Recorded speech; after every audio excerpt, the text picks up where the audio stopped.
You'll excuse me, I've been dying to get up here because I needed a drink of water. I will try to live up to that introduction from Arlo, which will necessitate my not losing my hearing aids when I take off my reading glasses, or some other demonstration of human frailty. I was 15 when I read Great Expectations, the Charles Dickens novel that made me want to be a novelist. It is the intention of a Dickens novel to affect you emotionally, not intellectually. This is my intention as a storyteller too, to make you laugh or to make you cry. Both as a reader and as a writer, I am drawn to the Bildungsroman. Roman means novel in German. Bildung means education or forming. A Bildungsroman is more exact than a coming-of-age story. It's a genre that illuminates the psychological and moral development of the main character from childhood to becoming an adult. I'm also drawn, as Dickens was, to alternative families.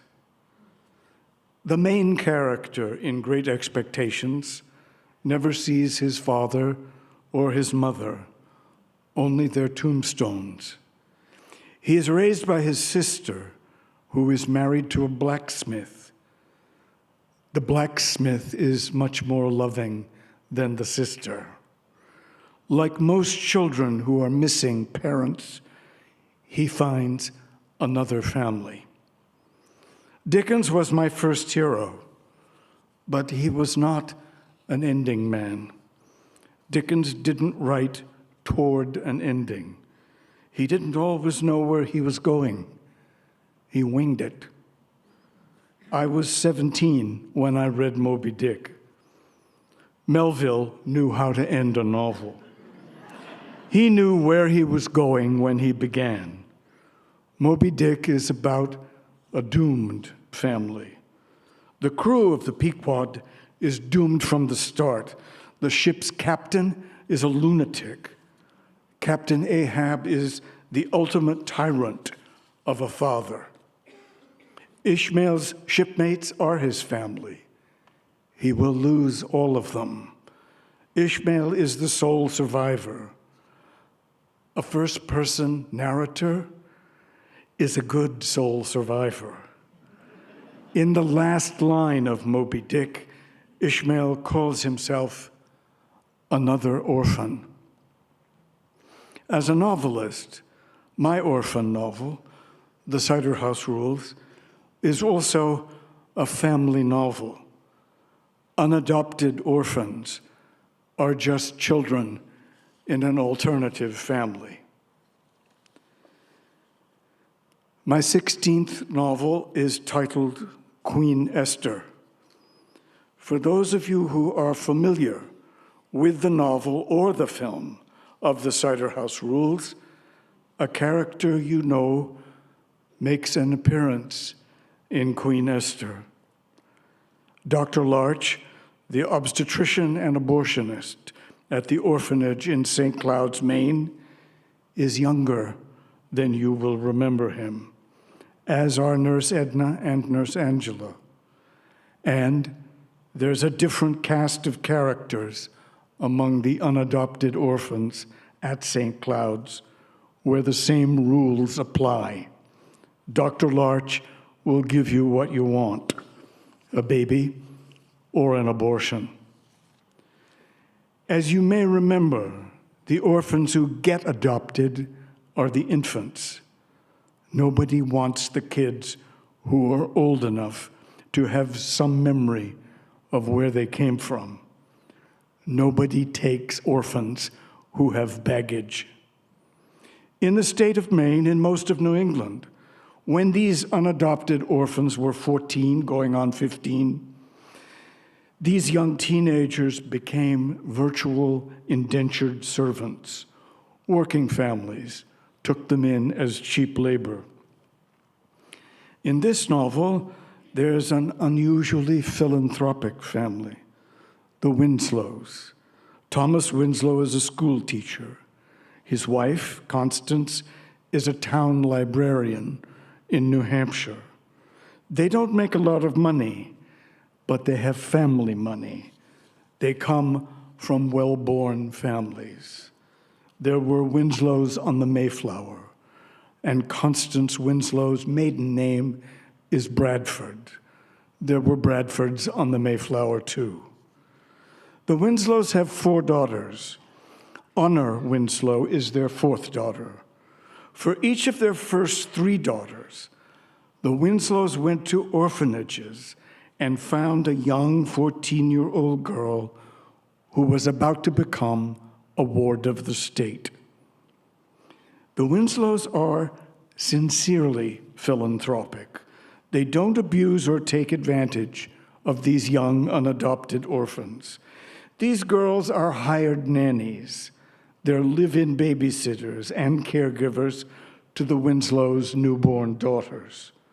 But the Winslows really look after these 14-year-olds.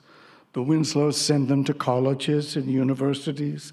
The Winslows provide for these unadopted orphans long after they've stopped working as nannies.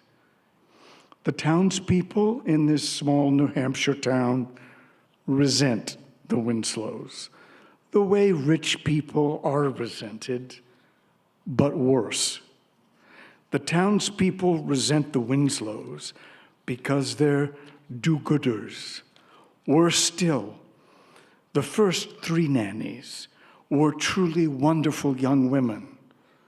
The townspeople keep hoping that the Winslows will adopt a bad one.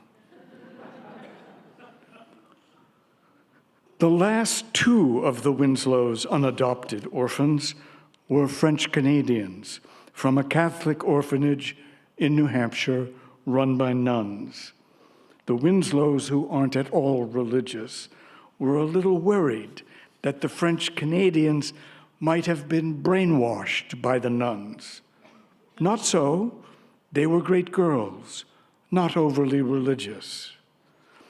Thomas Winslow isn't entirely free of illogical eccentricities.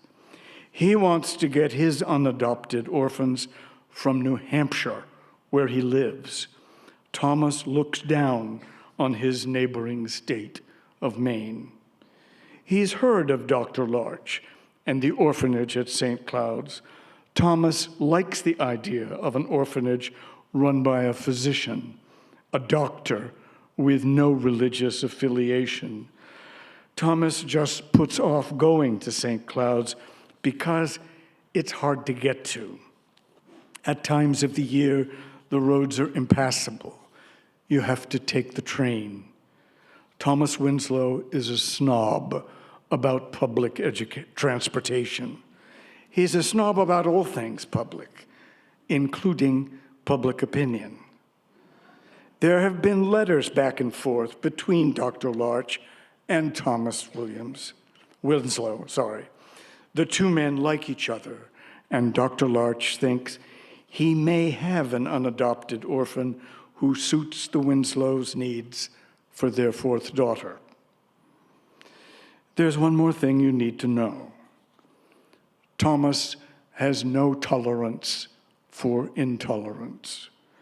Although there are very few Jewish people in the small New Hampshire town where the Winslows live, Thomas senses and despises the townspeople's anti-Semitism. This small excerpt from Queen Esther is taken from chapter 6, the Jewish one.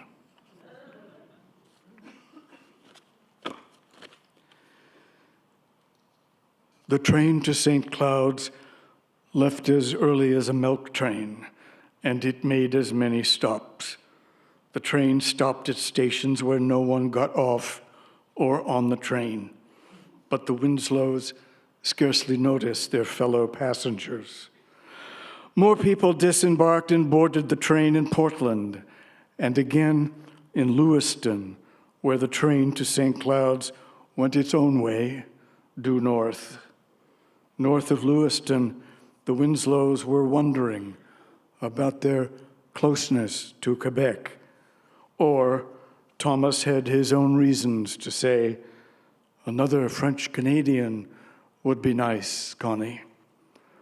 I just want a good one, Tommy, Constance said. There was no one in or around the forlorn-looking railroad station.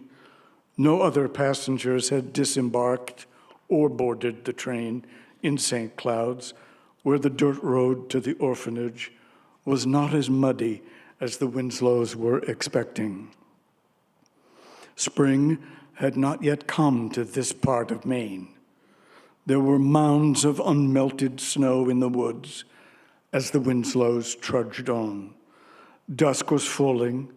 In the darker stage of twilight, the orphanage buildings were unclear. The Winslows faintly discerned what looked like 3 buildings, 2 separate bunkhouses with a building between them, probably a dining hall with a kitchen. Where was the hospital? There had to be somewhere for the babies to be born and for the infants, Thomas Winslow was thinking. There were no children's voices. It was the time of the evening for kids to have supper, Constance thought. At the first building they came to, they saw steps leading to a porch and an entrance. Nurse Edna heard the Winslows knocking and let them in. She said she'd been expecting them. The nurse led them along a corridor. Through the glass panels on a pair of double doors, they got a glimpse of cribs for infants and a nurse holding a baby. Nurse Angela will be joining us, as will Dr. Larch when he finishes his supper. He's in the dining hall with the children, Nurse Edna told them. Nurse Edna left the Winslows in Dr. Larch's office while she went to get the doctor in the dining hall. Constance quickly looked away when she saw the stirrups on the gynecological examination table. The Winslows whispered about the smell in the doctor's office. It was an antiseptic smell or something medicinal. Constance thought she recognized the smell, but she couldn't name it. The smell made Constance queasy.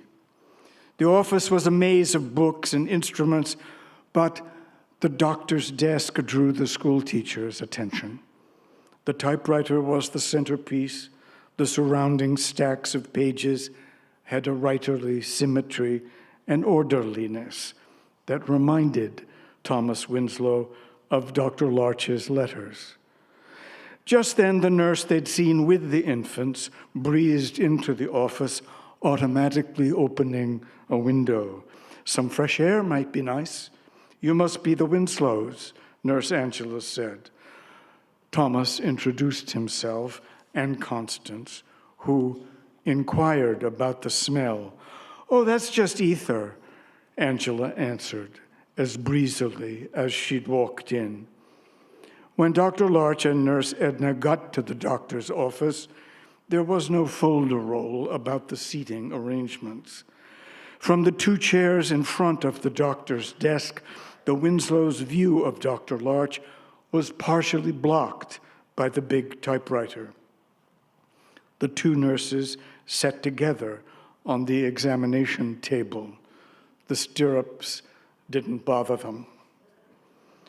Here in St. Cloud's, nothing is ideal, but we do the best we can, Dr. Larch began. The one we're thinking of, the one who might work out for you, is a special girl. She is loved and looked up to by all the girls, the doctor told the Winslows. The boys look up to her too, Wilbur, Nurse Edna added. She's 14, almost 15, but she seems much older. She's very mature for her age, Dr. Larch continued. She's very tall, too, and she keeps growing, Nurse Angela said. She must be fully grown. She can't keep growing, Nurse Edna cried. Knowing her, she'll keep growing. She likes being tall, and she's very determined, Dr. Larch told the Winslows. She sounds wonderful, was all Constance could say. Well, we only know what we can see for ourselves. We were told so little about her, Dr. Larch said. Now his voice sounded doubtful. She is wonderful, Wilbur, Nurse Angela interjected, as if she knew what the doctor was going to say and she wished he wouldn't say it. The circumstances of her coming here were, at first, familiar to us. She was left here when she was a child, after dark, with no explanation and very little information.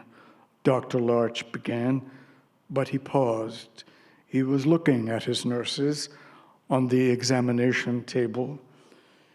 Your turn, the doctor told them. It was a cold, snowy night when the little girl was left on the front porch. Nurse Edna was with the infants when she heard the loud knocks on the door. Edna had to settle down a baby before she went to see who it was. Dr. Larch had gone to bed, but he was still awake. The knocking was loud enough for him to hear it. When a child is left on the porch after dark, a child that young is usually crying. Not this girl, Edna told the Winslows. The abandoned girl was angry. She was kicking the newel post at the top of the porch stairs, but she didn't try to go after the woman who'd left her.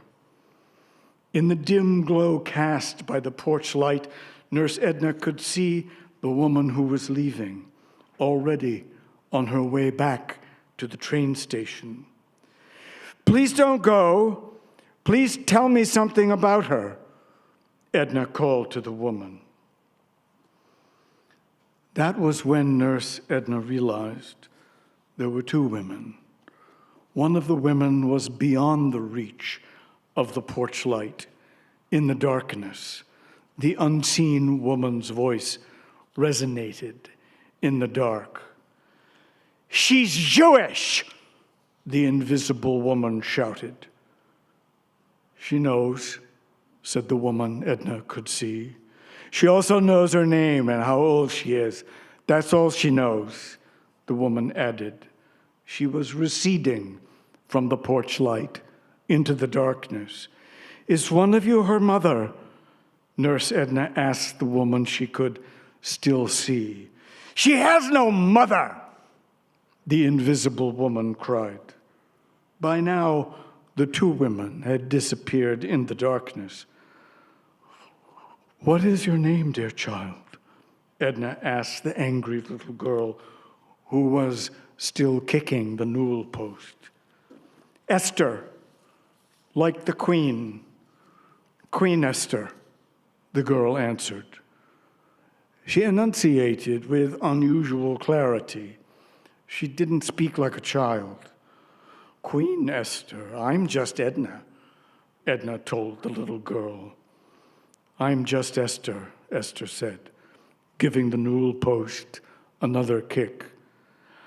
How old are you, Esther? Edna asked. She guessed the girl was 5, a tall 5-year-old with strangely adult enunciation. I'm almost 4, Esther answered. A very tall 3-year-old, Edna was thinking when she heard one of the infants crying. Maybe the baby she tried to settle down before she went out on the porch. Esther heard the infant crying too. Is that a baby? I've never seen a baby.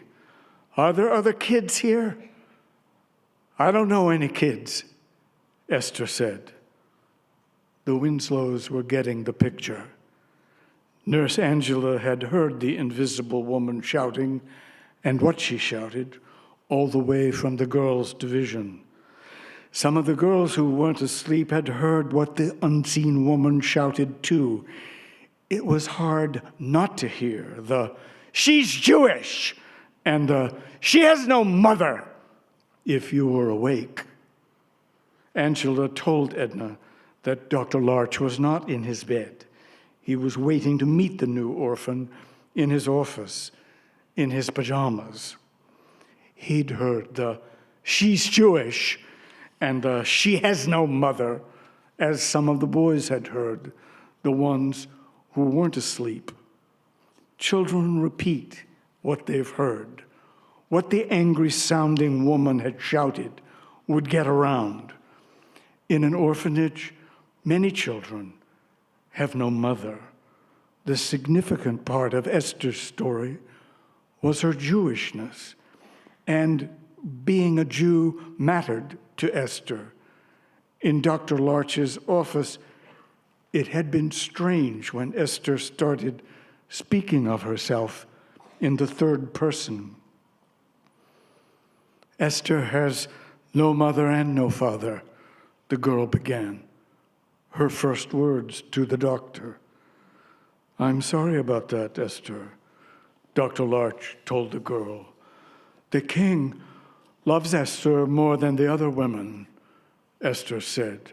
"Good for the king," Dr. Larch cried. He'd stood up from his desk and was searching his bookshelves for his Bible, seldom used. "Haman is the bad guy. He wants to kill all the Jews." Esther went on with the story. "Haman sounds like a very bad guy," Larch said. He'd found his Bible, opening it to the table of contents.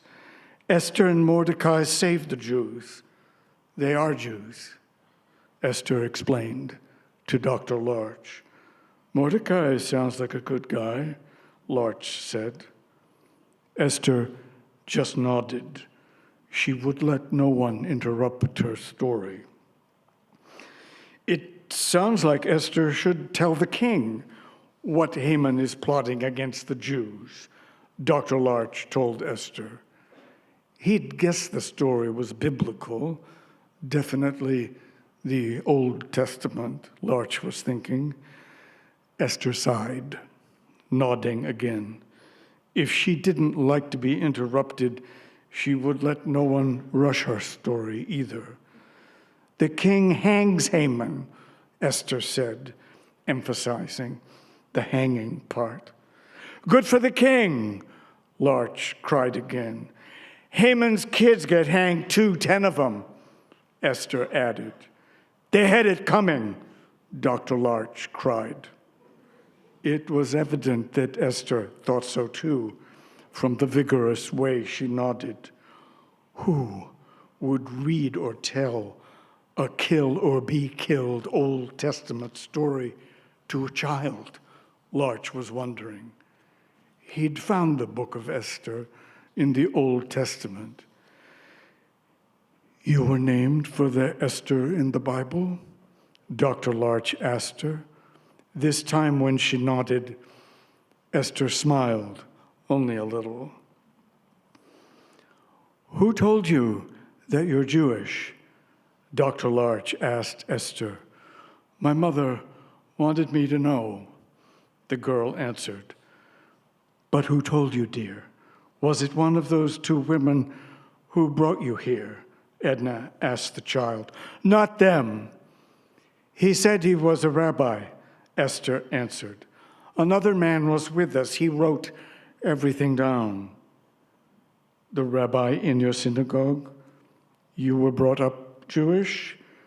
the doctor asked Esther, who shook her head. "I don't know any Jews. I really want to," Esther cried. "I don't know any other rabbis," she added. "Is your mother dead, dear? Do you know if she's alive?" Nurse Edna asked Esther. The rabbi told me she was dead. I just know I'm a Jew, Esther said. My mother wanted me to know, she repeated. There are other kids here, Esther. You're going to make some friends, Nurse Angela told the abandoned child. We'll find a Jewish family for you. Won't we, Wilbur? Angela asked the doctor. More water.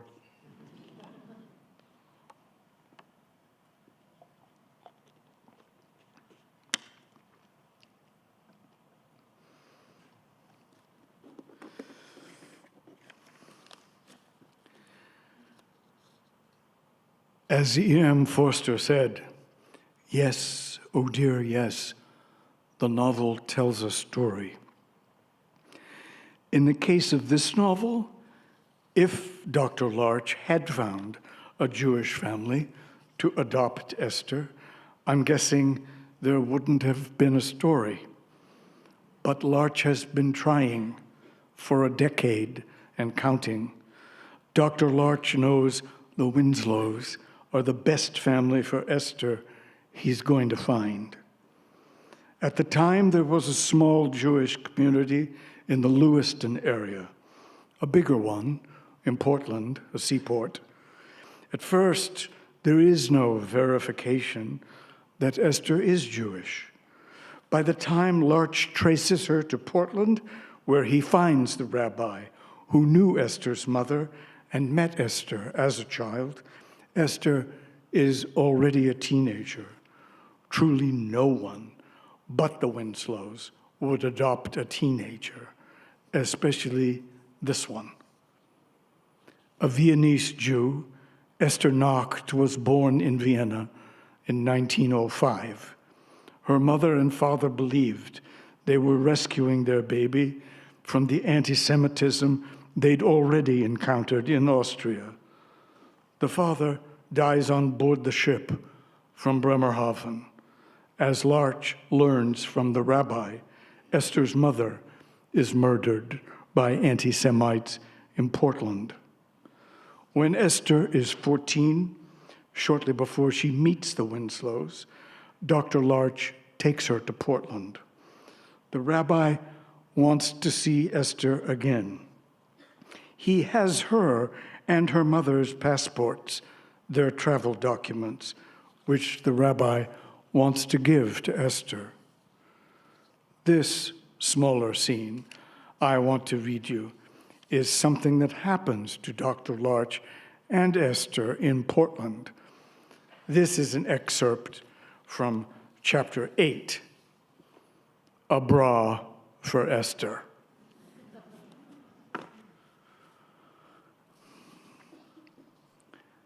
Esther remembered more of the old port than Dr. Larch expected. They'd arrived the night before their appointment at the synagogue. They stayed in a hotel near the waterfront. They had dinner in a fish place where they overheard a conversation. A tattoo shop was going under, or it was sunk from the start. It had never worked. Sailors get tattooed, don't they? Why would a tattoo shop sink to the bottom in Portland? Esther asked Dr. Larch. I haven't the slightest idea. A tattoo is indelible, you know, Larch told her.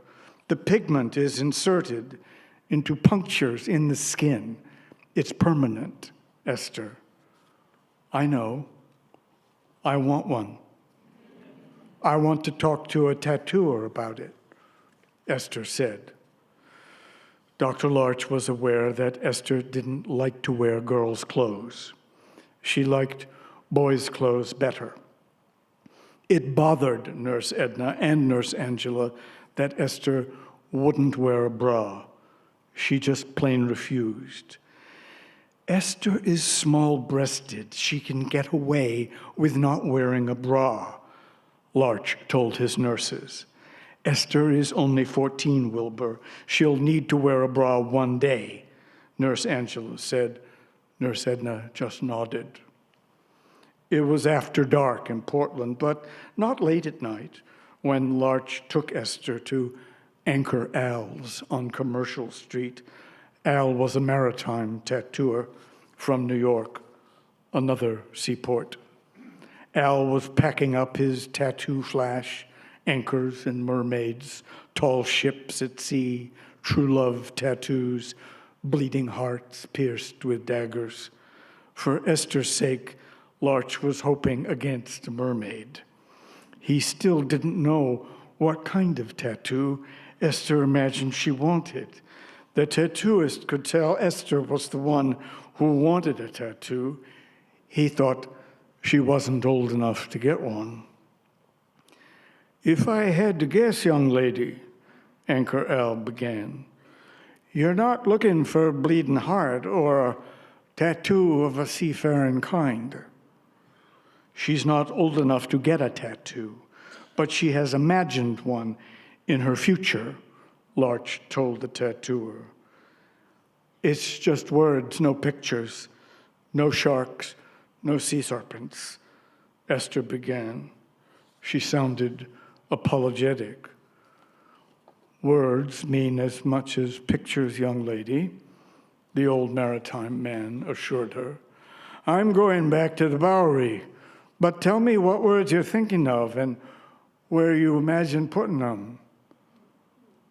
Dr. Larch knew Esther well enough to know that he should have been watching her, but he wasn't. The bare breasts of the mermaids might have distracted him. When Larch belatedly turned his attention to Esther, she'd already unzipped her parka and unbuttoned her flannel shirt. She was untucking her T-shirt. Before Larch could stop her, Esther had hiked up her T-shirt all the way to her chin, exposing her long torso from her collarbones to below her navel. No bra. Anchor Al maintained a respectful dignity. "I want the words here, if they'll fit, if the letters won't be too small to read," Esther explained to the old New Yorker. "I hope you'll not be showing this tattoo to everyone," Dr. Larch cautioned her. "I don't care if no one but me ever sees it, and I'll have to read it backwards in a mirror where the letters will be reversed," Esther went on. Larch knew then what the tall girl's tattoo would be, provided Esther's torso could accommodate the lengthy passage. Larch had heard her read Jane Eyre to the girls, later to the boys. When she was reading aloud, Esther always read a certain passage twice. Larch knew Esther believed the passage merited repeating, especially to the boys. "I care for myself," Esther started reciting. If not her words, her pretty breasts held the Bowery man's attention. Esther's breasts were smaller than the surrounding breasts of the mermaids. "The more solitary, the more friendless, the more unsustained I am, the more I will respect myself," Esther recited to the old tattooer. Charlotte Bronte couldn't have said it better. Larch was looking at the tattoo flash. Sharks and sea serpents beat staring at Esther, who went on showing herself to the maritime man. "What are you looking for?" Anchor Al asked Dr. Larch. "If you have a scrap of paper around, I could write out the passage so you could see it as a whole," Larch told him. "Sure thing, I got paper," the old New Yorker said. When Larch began writing, Esther finally lowered her T-shirt. She watched what he wrote to make sure he got every word right. "I know this passage almost as well as you do," Larch told her. "There are 21 words and 5 punctuation marks, 3 commas and 2 periods," Esther informed the old tattooer, who was bound for the Bowery. She'd not yet buttoned up her flannel shirt. Larch thought she wanted to be ready to show herself again. With tattooing, you count the spaces too. When you're lettering, you count the spaces and the letters, young lady, Anchor Al told her. As Larch wrote out the passage, Esther counted the spaces quietly to herself. The old maritime man was sorting through his tattoo flash. He found some lettering fonts to show Esther. She didn't like the luminary, a boldface font, a composite of medieval styles. Maybe it's too dark and serious for you, the old tattooer told her. It's too religious looking for me, Esther said. She also didn't like the Harrington font from London, late 19th century. Too feminine for me, was all Esther said. Esther liked the Gaudi. It was an American font, a new one. You don't think it's too plain, do you? Anchor Al asked her. I think too plain works for me. I'm too plain, and I always will be, Esther answered. She liked the Didot font, too, a French typeface from the 18th century. It's too thin, but so am I. I'm too thin. Too thin works for me, Esther told the old tattooer. He showed her where the line breaks should be. The line breaks had their own weird symmetries. Would you tattoo my breasts, or would you work around them? Esther asked the Bowery man. Jesus, don't tattoo her breasts, work around them, Larch was thinking, but he didn't say it. When the time comes, that's up to you, young lady. I'd prefer to work around your breasts, not tattoo them, the maritime man said, sounding like he was bound for Davy Jones's locker, the grave for drowned sailors. When the time comes, Dr. Larch was thinking. For now and forever, Larch knew, there would be no bra for Esther.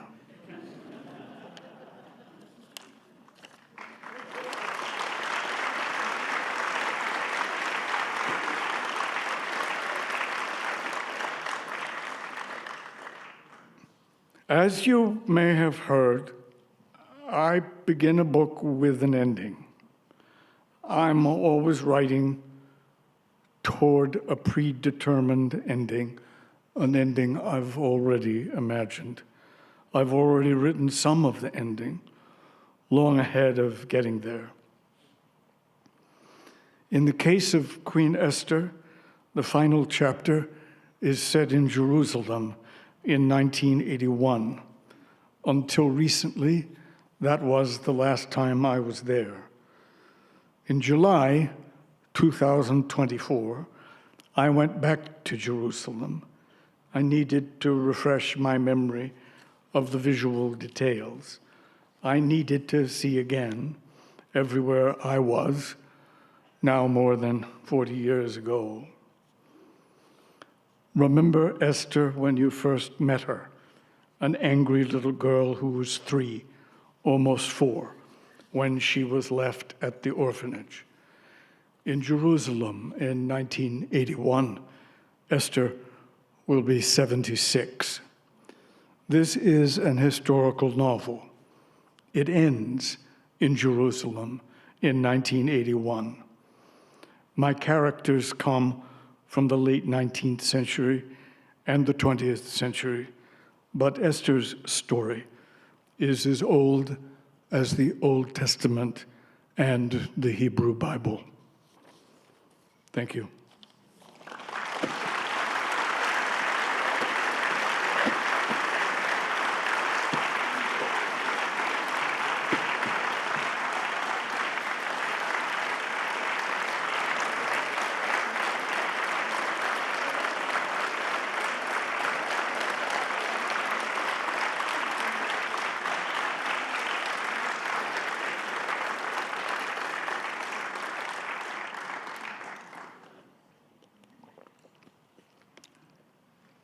Thank you very much. I guess we have time. Do we have time for some questions? Is that appropriate? Or are we short on time? Are we okay for time? Let's take a few questions. And if you go on for too long before you get to the question, I'll tell you. If you have a question, please rise and wait for the microphone to come to you. Hello, huge fan. My question is, in your book, Until I Find You, Jack Burns is just an incredible character. He's very Dickinson in the way his life unfolds. Based on your time in Hollywood, is Jack an amalgamation of folks that you knew, or just a character that came out of your mind whole cloth? Because he's indelible to me. I really love him. Thank you. I wish more people felt that way about that novel. It has been, as they say, in development as a television series, a strange co-production that is a co-production between the Dutch and the Canadians. It is designed as a 3-year television series. I've read the pilot and the opening episodes. I love it. I think they got it right. But as they say, it's not everyone's cup of tea. Speaking of alternative families, Jack Burns might be tough. Together with the Cider House Rules, between those two, Until I Find You and the Cider House Rules, they comprised not such a long time to write, but a very long time from beginning to end, because in both cases, I had to learn so much before I could begin them. I knew nothing about obstetrical gynecological procedure from a period of time before I was born, before I started the Cider House Rules. That was a lot to learn. I knew nothing about the history of maritime tattooing in the Baltic and the North Sea. I had to spend months, accumulatively as many as 2 years, in those North Sea and Baltic ports, learning the tattoo business from some of those old tattoo artists.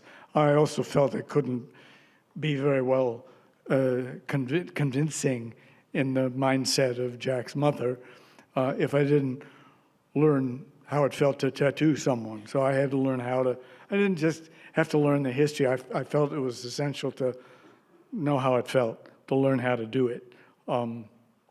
And that was hard for me. I did not. I don't take naturally to hurting people, and it was a learning process. Thank you for your interest in Jack.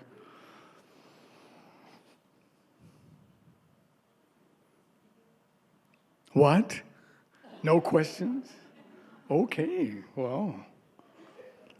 Hi. Thank you for your remarks. Was boarding school a family experience for you? Well, I was a homeboy. I was a faculty brat. I grew up on the campus of a boarding school I would eventually go to, so that it had a familiarity to me before I became a student. But perhaps for that reason, because I was a small town kid and a faculty child, despite the familiarity, what was educative about the experience at Exeter in the late 1950s was that these other boys came from everywhere. And this especially became my experience when that was my first experience of 20 years of competing as a wrestler, and then I coached wrestling till I was 47, and that closeness you have with wrestling teammates introduces you to people, especially in an environment like Exeter. I would otherwise not have met people who were completely outside my own experience. Among them in a New Hampshire town, my first black friends, my first Jewish friends, my first European friends, because the wrestlers I met, they came from everywhere, and they came from parts of the country or the world where wrestling was much more familiar than it was in New England. I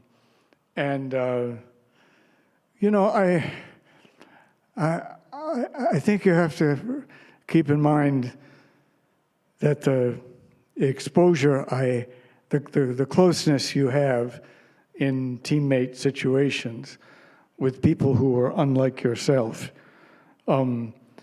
is a wonderful way to know that you don't know the world. It made me want more than ever to be a foreigner. I couldn't wait to go abroad and to live somewhere where I felt I was the foreigner. I'd known all these kids who came from places where they'd been made to feel they were foreign, in many cases in their own countries. I wanted to see what that was like. And as it turned out, Austria in the early 60s, it's always greatly informed my writing to see my country as an outsider sees it. I've always felt like an outsider in it. Now I've been living as many as 3 or 4 months of the year in Canada for more than 30 years. I've been a permanent resident of Canada since 2015 and a Canadian citizen, a dual citizen of Canada and the US since 2019. It's familiar to me to be a foreigner, to be somewhere where I'll never quite fit in, however long I'm there. But to be honest with you, and I think foreignness is an intrinsic feeling for writers. You're already feeling foreign. You're already more of an observer than you are a participant, even before you know it. You are an outsider. And at times in my life, I've never felt like more of an outsider than I did when I was living in my birth country, in the US. So it felt more natural to me to be living as I did in Austria for 4 or 5 years, eventually to be living now in Canada for as many years as I have. The perspective of being an outsider, I think, comes naturally to me, as I think it is what every writer feels. There's a detachment you didn't ask for, you just have it. It's just in you, it's intrinsic.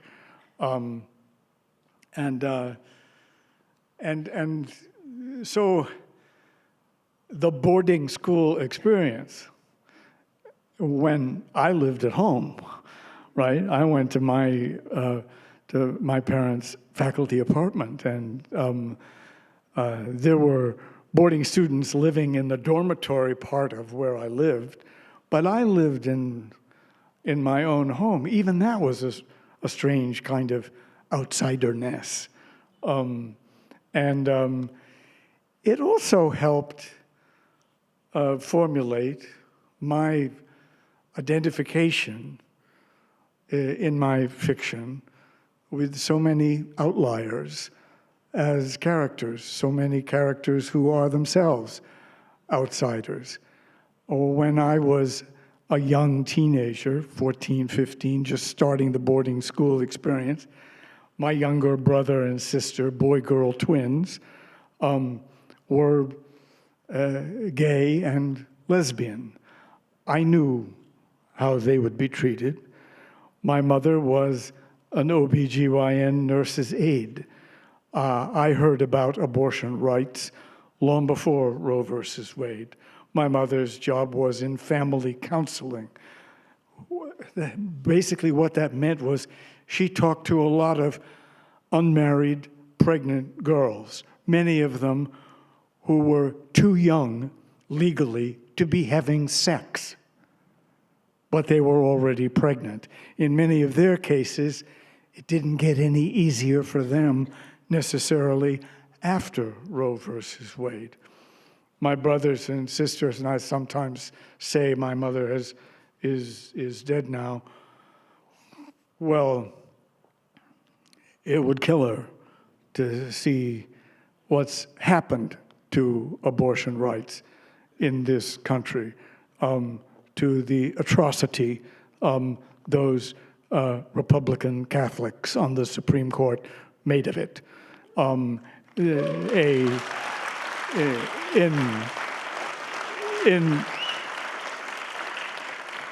overturning Roe versus Wade, they demonstrated that they were more in step with the Vatican than they are with the First Amendment. Make no law establishing a religion. That is the law they made. That's what they did. I kind of came to identifying with outsiders because in my own minor way, I was one, you see. And that experience was, parallel to my meeting all these people who came from other places at that so formative time of my life. Think of how many of my novels are about that formative time in a character's life. When you learn something as an adolescent, almost an adult, that will make you the adult you become. It's not a surprise that those great narrative novels of the 19th century have so many young people being formed by first experiences with sex, first experience with hatred and prejudice, for those first experiences, right?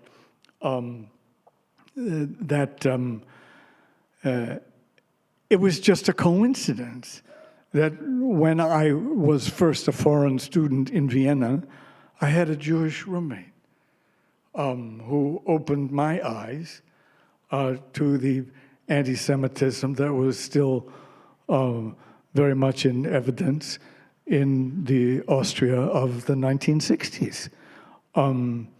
It would have gone right over my head, most of it. And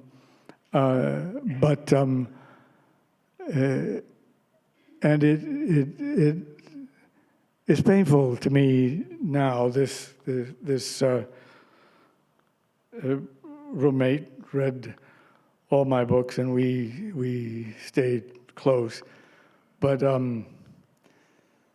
the book I've just finished, Queen Esther, is a part of me wrote it as a thank you to him, but he's gone now, and he won't get to read it. But he was very much in my thoughts as I thought of Esther. I think we've probably. Well, you didn't expect me to give you short answers, do you? I mean, I don't exactly write short novels, right?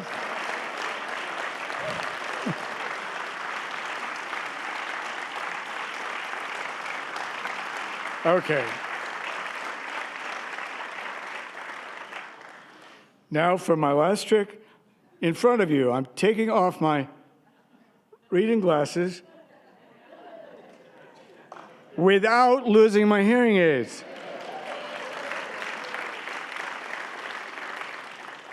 That's the hardest thing I have to do every day.